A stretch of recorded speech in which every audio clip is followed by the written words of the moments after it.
আসসালামু আলাইকুম সবাইকে আমার তরফ থেকে। তো আমি ইসলামী একটা গজাল বলতে চাই। গজালটা হয়তো তোমরা সবাই শুনেছো। তো আমার ভাই, দাদা, দিদি, ভাইরা সবাইকে আমি একটা অনুরোধ জানাই, যদি ইসলামী ভিডিওটা আপনাদের কাছে ভালো লাগে তো আমার ভিডিওটা বেশি বেশি করে লাইক করে সবার কাছে শেয়ার করে দেবেন, যেন আমি পরবর্তীতে আমি ইসলামের ভিডিওগুলো করতে পারি। ঠিক আছে? পর্দা করে চলো নারী, নাহলে জাহান্নাম হবে তোমারই।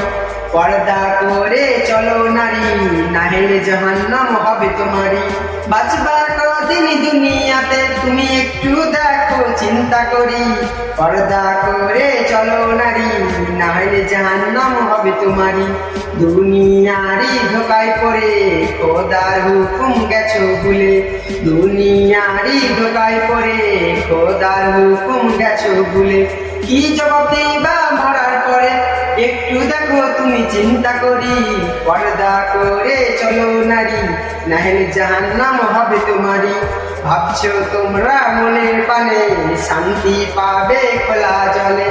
হায়াতে যেদিন শেষ হইবে যাইতে হবে কবর বাড়ি। পর্দা করে চলো নারী, নাহলে জাহান্নাম হবে তোমারই।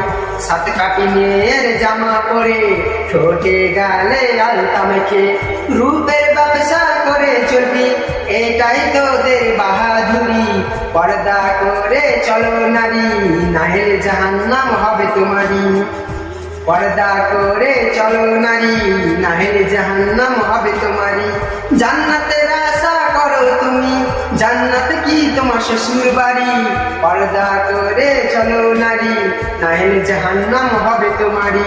দুনিয়ারি ধোকায় পড়ে খোদার হুকুম গেছো ভুলে। জান্নাতের আশা করো তুমি, জান্নাত কি তোমার বাপের বাড়ি। পর্দা করে চলো নারী, নাহলে জাহান্নাম হবে তোমারই। দুনিয়ারি ধোকায় পড়ে খোদার হুকুম গেছো ভুলে। কি জবাব দিবা মরার পরে একটু দেখো তুমি চিন্তা করি। পর্দা করে চলো নারী, নাহলে জাহান্নাম হবে তোমারই। সাত কাটিয়ে